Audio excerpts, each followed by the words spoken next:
કેમ છો મિત્રો? મજામાં? આજે આપણે જોઈશું ધોરણ 7નું જે પ્રકરણ જે 8 છે, સમય સંખ્યાઓ, સત્ર 2, વિષય છે ગણિત ના ગાલા સ્વાધ્યાય પોથીનું સોલ્યુશન જોઈશું. તેમાં પ્રશ્ન નંબર 3 જોઈશું. તો નીચેના દરેક પ્રશ્ન જવાબ માટે આપેલ વિકલ્પમાંથી સાચો વિકલ્પ શોધી તેનો ક્રમ અક્ષર પ્રશ્નની સામે આપેલા બોક્સમાં લખો. એટલે કે એ -2/3 છે અને ખાલી જગ્યા સરખી સમય સંખ્યાઓ છે. તો અહીંયા 2/3 એટલે કે 2 - 2/3 ને આપણે 2 વડે ગુણીએ તો 2 દુ 4, 3 દુ 6. તો આવી સંખ્યા નથી. હવે આપણે -2/3 ને 3 વડે ગુણીએ તો 3 દુ 6 અને 3 તરી 9. તો એ -6/9 સરખી સમય સંખ્યા છે. ખાલી જગ્યા નંબર 2 જોઈએ તો -1/8 અને -4/8 વચ્ચેની સમય સંખ્યા કઈ છે? અહીંયા દેખો મિત્રો, અહીંયા છેદમાં 8 છે, અહીંયા પણ છેદમાં 8 છે, એટલે 8 તો છેદમાં હોવા જ જોઈએ. -1 અને -4ના વચ્ચે -2 અને -3 આવે છે, તો એ -3 છે. -5 નહીં આવે, -7 પણ નહીં આવે, -9 પણ નહીં આવે, એટલે આનો જવાબ આવશે -3/8. એટલે કે -3 અષ્ટમાં જવાબ રહેશે એનો. હવે જોઈએ ત્રીજા નંબરનો દાખલો. તો -20/25નું અતિસંક્ષિપ્ત સ્વરૂપ ખાલી જગ્યા છે. અતિસંક્ષિપ્ત સ્વરૂપ એટલે કે આપણે એને અંશ અને છેદની ભાગીએ તો અહીંયા પોચે ભાગીએ તો પોચે બંને સંખ્યાને ભાગી શકાય છે. તો 5 ચોક 20 એટલે -4 આવશે અને પોચે 25 છે તો ભાગ્યા 5, તો -4/5 જવાબ આવશે એનો. એટલે કે પહેલા નંબરમાં જવાબ આવતો તો -6/9 એટલે કે ડી. બીજામાં -1/8 અને -4/8 વચ્ચેની સમય સંખ્યા તો -3/8 એટલે એ ઓપ્શન આવશે બી. -20/25નું અતિસંક્ષિપ્ત રૂપ ખાલી જગ્યા છે, તો અહીંયા જવાબ આવે છે ડી, એટલે કે -4/5 આવે છે. હવે જોઈએ કે -5/7 અને 2/3માં મોટી સંખ્યા નાની સંખ્યા કઈ? તો હંમેશા ઘન સંખ્યા કરતાં ઋણ સંખ્યા કેવી હશે? નાની જ હશે, એટલે અહીંયા જવાબ આવશે લેસ ધેન, એટલે કે જવાબ હશે બી. પછી આપણે આગળ જોઈએ પ્રશ્ન નંબર 4. 3/4 જે ખાલી જગ્યા સંખ્યા છે, તો અહીંયા દેખો પ્રાકૃતિક સંખ્યા કે પૂર્ણ સંખ્યા કે ઋણ સંખ્યા નથી, પણ કેવી સંખ્યા છે? સમય સંખ્યા. P/Q સ્વરૂપે દર્શાવી શકાતી સંખ્યાઓને સમય સંખ્યા કહે છે. -1.2 તો અહીંયા જવાબ આવશે સી. -1.2 જે ખાલી જગ્યા સંખ્યા છે, તો 5 ને 2 7, -7/5 એટલે કે સમય સંખ્યા છે. સમય પૂર્ણાંક પ્લસ અપૂર્ણાંક એટલે કે મિશ્ર સંખ્યા હોય તો તે પણ સમય સંખ્યા જ કહેવાય છે. તો અહીંયા જવાબ આવશે બી. હવે 2.5 એટલે કે 2.5ને આપણે દશાંશ અપૂર્ણાંકને આપણે સાદા અપૂર્ણાંકમાં ફેરવી શકીએ, જે 25/10 લખી શકાય, એટલે કે એને સમય સંખ્યા કહી શકાય. તો અહીંયા 7મામાં પણ જવાબ આવશે બી. 8મા નંબરની વાત કરીએ તો ખાલી જગ્યાએ -4થી મોટી સંખ્યા છે. તો દેખો -6, -5, -6 આ બધી સંખ્યાઓ કેવી છે? એના કરતાં નાની છે. તો -2 સંખ્યા કેવી છે? મોટી. ઋણ સંખ્યામાં અલગ છે. -1 એ -2 કરતાં કેવા કહેવાય? મોટા. -2 એ -3 કરતાં મોટા કહેવાય. -1 એ -10 કરતાં કેવા કહેવાય છે? મોટા. તો જેમ ડાબી બાજુએ જતા જાઓ તેમ નાની સંખ્યાઓ તમને મળશે. 0 અને 5ની વચ્ચેની સમય સંખ્યા ખાલી જગ્યા છે. તો 0 અને 5ની વચ્ચે અસંખ્ય સમય સંખ્યાઓ છે. 1.2 મને સંખ્યા રેખા પર દર્શાવવા 1 અને 2 વચ્ચે ખાલી જગ્યા સરખા ભાગ પાડીશું, તો એ 2 પંચમાંશ એટલે કે 5 સરખા ભાગ પાડીશું, એટલે કે અહીંયા જવાબ આવશે સી, 5 સરખા ભાગ પાડીશું. એટલે 8મા નંબરમાં જવાબ આવશે -2, એટલે કે અહીંયા ડી જવાબ આવશે. 0 અને 5ની વચ્ચે ખાલી જગ્યા સમય સંખ્યાઓ છે, એટલે કે અસંખ્ય સંખ્યાઓ છે, એટલે કે અહીંયા જવાબ હશે ડી. 10 નંબર, તો એમાં જવાબ હશે સી, ખાલી જગ્યા સંખ્યાનું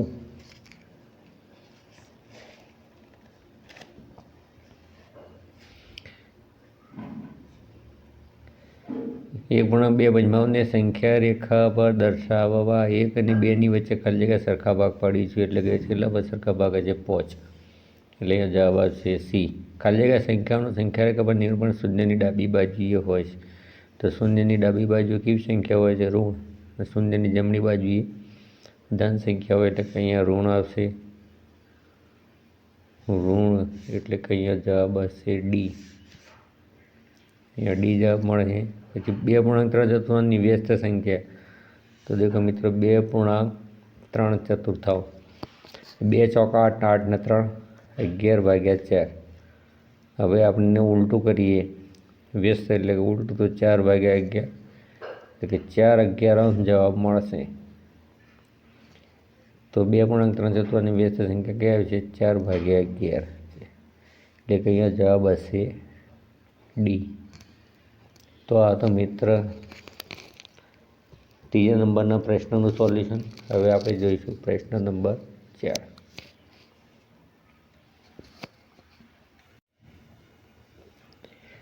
પ્રમાણિત સ્વરૂપમાં લખો -45/30, 15×45 અને 15×2 30. કે જ્યારે પણ પ્રમાણિત સ્વરૂપમાં લખવાનું હોય ત્યારે આપણે એને ભાગાકાર દ્વારા નાનું સ્વરૂપ કાઢી શકીએ છીએ. 15×45, 45 ને 15 કાઢીએ તો 15 × 15, 15×2 15×45, એટલે કે -3. 15 × 15, 15×2 30. તો આનું અતિ સંક્ષિપ્ત સ્વરૂપ, એનું પ્રમાણિત સ્વરૂપ આવે છે -3/2.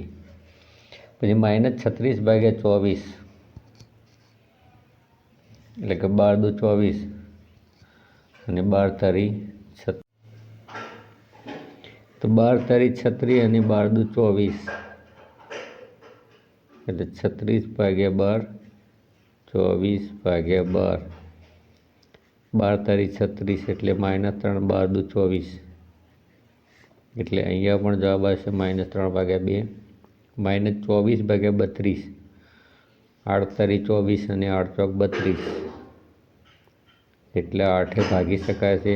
32ને પણ 8 આપણે ભાગીએ તો 8×3 24, એટલે -3 અને 8×4 32, એટલે જવાબ આવશે અહીંયા -3/4. -4 પંચમાંશ અને -2/3 વચ્ચે આવતી 3 સમય સંખ્યા લખો.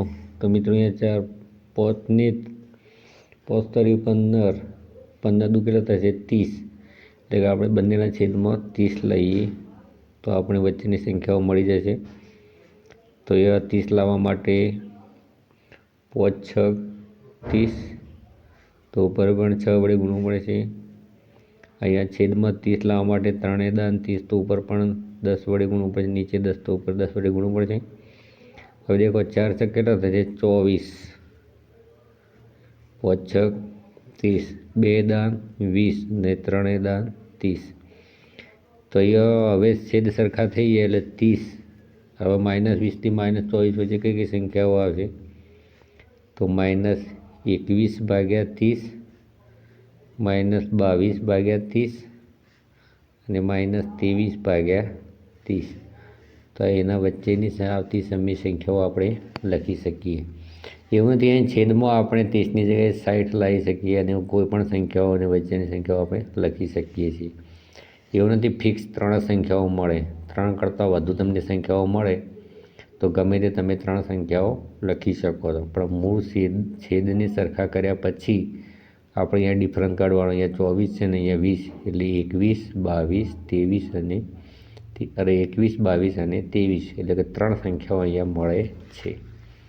તેવી જ રીતે હવે આપણે જોઈશું દાખલા નંબર 2. તો -1/2 અને -2/3ની વચ્ચેની સંખ્યા આવતી 3 સંખ્યાઓ લખો. તો એ આપણે છેદમાં 30 લઈએ,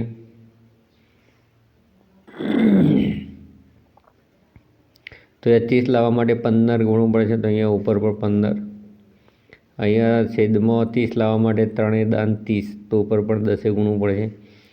15 એકા 15, 15 દુ 30, 2 દાન 20, 3 દાન 30.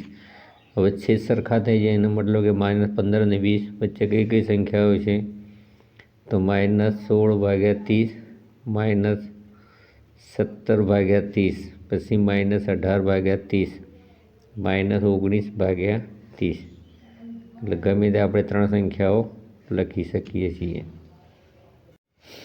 પ્રશ્ન નંબર 6, -2/3 માટે 5 સમાન સમય સંખ્યાઓ લખો. સમાન સંખ્યાઓ મેળવવા માટે અંશ અને છેદને આપણે સરખી સંખ્યા વડે ગુણીશું, એટલે કે 2 વડે, 3 વડે, 4 વડે, 5 વડે, 6 વડે આપણે ગુણીશું એટલે આપણને સરખી સમય સંખ્યાઓ મળશે.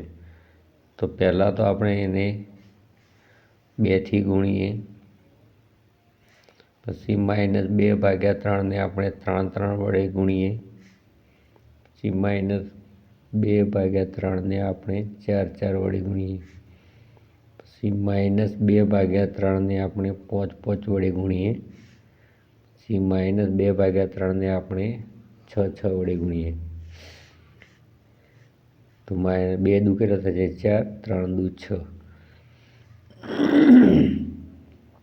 એ 2 તરી થઈ જશે 6, 3 તરી 9, 2 ચોક 8, 3 ચોક 12, 2 પંચું 10, 3 પંચું 15, 2 છક 12, 3 છક 18. તો મિત્રો આજે બધા જે છે એ સમાન સમય સંખ્યાઓ છે તેની. હવે પ્રશ્ન નંબર 2 છે કે -3/4 માટે 5 સમાન સમય સંખ્યાઓ લખો. તો -3/4, -3/4,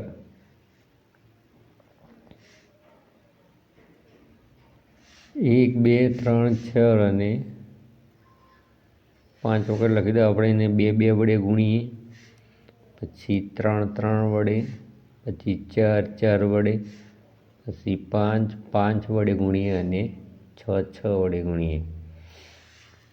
તો 3 દુ 6, 4 દુ 8, 3 તરી 9, 4 તરી 12, 3 ચોક 12, ચોકું 16, પછી 3 પંચું 15, 4 પંચું 20, 3 છક 18, 4 છક 24.